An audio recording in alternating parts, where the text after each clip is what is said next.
You're listening to Skeptoid. I'm Brian Dunning from Skeptoid.com. Dowsing, Water Witchcraft.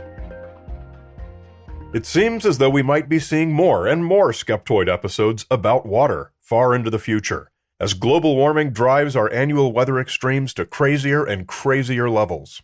Areas with flooding can expect to see more and worse floods throughout this century. Areas with drought can expect to see even less rainfall and drier weather, and people will be driven to more remote limits in search of solutions. One example we're seeing right now is increasing reliance on the paranormal in the search for water, as some in drought-stricken areas are turning in desperation to water dowsers. Holding their divining rods in front of them as they pace carefully across your property, these practitioners of the ancient occult ritual have persuaded paying customers, and in many cases themselves as well, that they are truly channeling some supernatural influence. Today we're going to look into the real success rate and the claims, including by some that it's science-based, of the water witches. Let us first get one thing off the table, the thing that experienced skeptics probably suspected this episode would be all about, and that's the conventional explanation that dowsing is explained by the ideomotor effect. There is a complete Skeptoid episode on the ideomotor effect, number 451, if you'd like a true deep dive, but the short explanation is that it's our body's tendency to make tiny involuntary movements in response to some stimulus, often, but not always, with our being unaware of it. We all do it, as it's a normal body function. Sports fans might make small muscle movements in harmony with the athletes they're watching. Players of the Ouija board, the ones who aren't cheating and moving the planchette deliberately, might see it creep toward some expected letter on the board. We might tap our feet to music even when we're trying to be quiet audience members. When we're sitting at a table with someone we respect, we might unconsciously mimic their body language or gestures or the way they sit. These are all various manifestations of the ideomotor effect, but the most famous example given in all the textbooks is that of dowsing. Dowsers contend with a multitude of stimuli, all competing to influence those delicately balanced sticks. They're usually walking, so have to counteract that body movement. There might be wind or uncertain footing. But most of all, there are expectations. The dowser knows that anyone else present has expectations of the sticks moving or not, triggering a cacophony of conflicting impulses within the dowser's brain. But mostly they have their own expectations, and these come at many levels. They often have knowledge of where water is and is not found in that area, and experience with how deep wells go there. They have some experience with geography in general that tells them where water is more or less likely located. Sometimes they may even have specific foreknowledge. And as human beings, they're buffeted by non-specific intuition. Somehow, the cognitive centers in the dowser's frontal lobe has to manage all of these stimuli, and the manifestation of the ideomotor effect is a question of when, not if. There hasn't been any scientific doubt for many decades that the ideomotor effect is responsible for the entirety of movements made by dowsing rods during a dowsing session.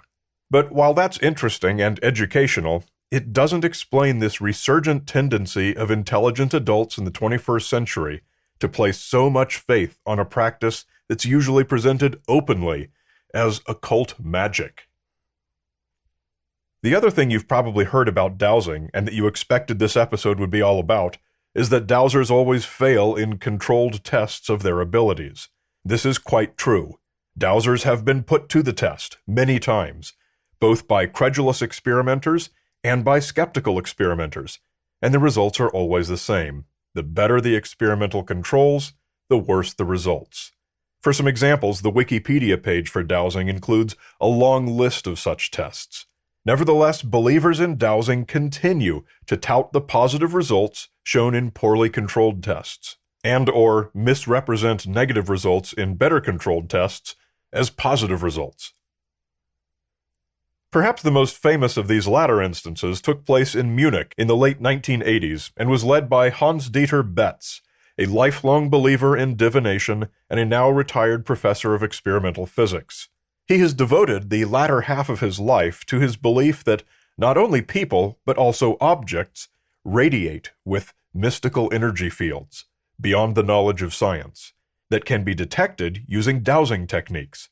Thus, he was hardly an unbiased researcher for this study. This dowsing experiment was funded by a 400,000 Deutschmark grant from the German Federal Ministry of Education and Research, and was preceded by a public statement from the experimenters that dowsing is probably real, and they were setting out to prove it. A 2-story barn was used. The dowsers performed their feat up on the 2nd story, while on the ground floor below, a cart holding a pipe of flowing water was placed somewhere along a 10-meter center line, offset to the left or right of that line by a distance determined each time by a random number generator. To the credit of Betts and his colleagues, the experiment was double-blinded, and they even had a professional magician on hand with the right skill set to look for opportunities for the dowsers to cheat.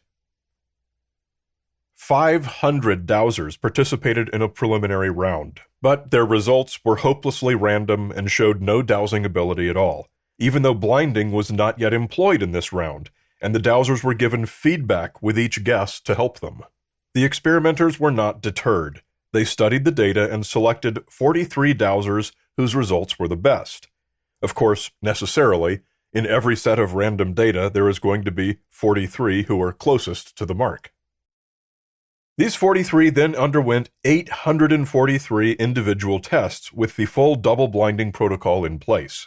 Again, the results were consistent with random chance, with no pattern of hits at all. But the experimenters were still not deterred, and they did the same thing they did at the end of the previous round, selected the top 6, whose random results happened to be closest to correct, for a 3rd round of testing.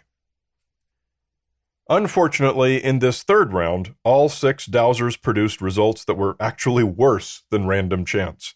Later analysis showed that if they'd all simply guessed the pipe was running straight down the middle of the floor, which it hadn't been, all 6 would have done better.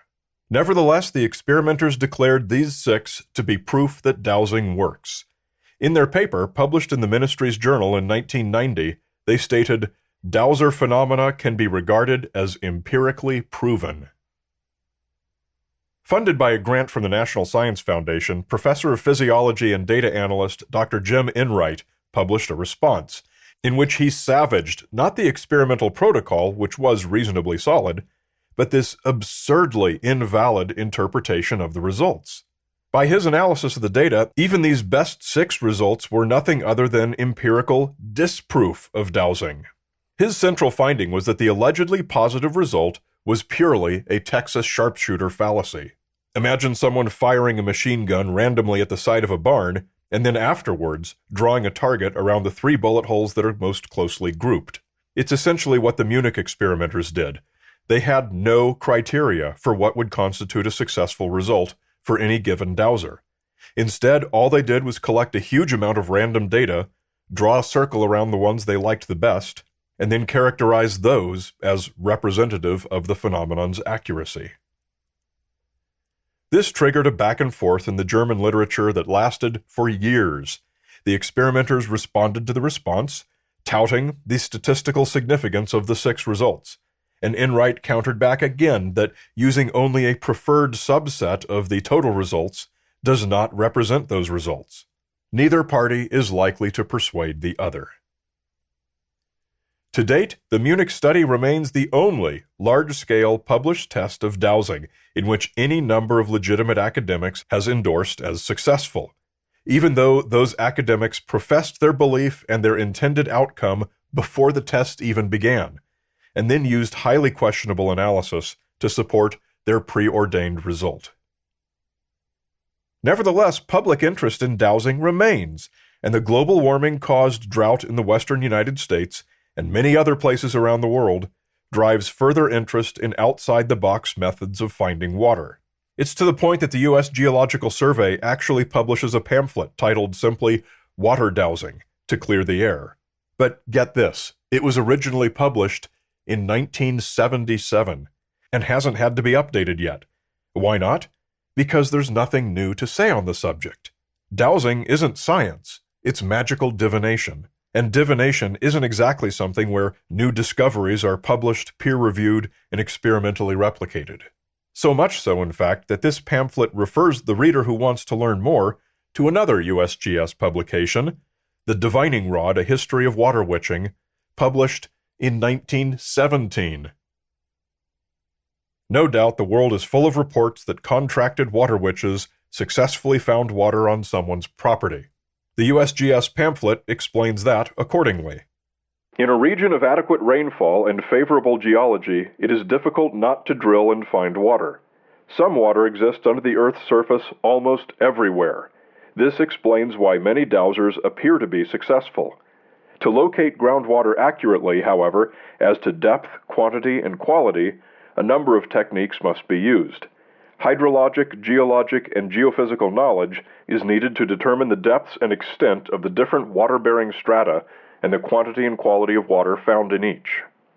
Combine this with the fact that most professional dowsers work in certain geographic locales where their experience has made them familiar with where wells will generally succeed and how deep water is generally found, and there's no need to introduce any magical elements into those many stimuli discussed earlier for dowsing to appear to work. And just to be clear, because they are the USGS, they also provide plenty of information and resources on how you can actually locate groundwater as a functional, intelligent 21st century adult who is not, for real, investing money and neuron cycles in magic. It goes without saying that just because no remotely compelling evidence of the effectiveness or reality of dowsing has been found yet, that it won't be found tomorrow. But some would say the allowance for potential future evidence is an equivocation. It's based on literally prehistoric beliefs in the occult and witchcraft. And we don't need a Skeptoid episode to tell us that's part of the human experience with its roots in aspiration, not in reality. If you need water, and it's no longer the year 1200, please call a hydrologist, not a necromancer. You know who else doesn't call necromancers? Skeptoid's premium supporters like Francisco Gutierrez, Lucy Franklin, my favorite Fiona C. in Scotland, and most importantly Matt P., as he is listening in the car with the Skeptlets, a crucial human pursuit. Skeptoid Media is a 501c3 educational nonprofit. We depend on your monthly micropayments to help keep this content available to all the people out there who need it. Join us in this mission. Just come to Skeptoid.com and click Go Premium to get your shout-out and member benefits, like the ad-free episodes. Or are you an educator? Have you seen our Teacher's Toolkit? It's a way to share all the best Skeptoid episodes with your classroom in a secure and controlled way. Come and check out our 3-minute video explainer to see how it works at Skeptoid.com/teachers. You're listening to Skeptoid, a listener-supported program. I'm Brian Dunning from Skeptoid.com.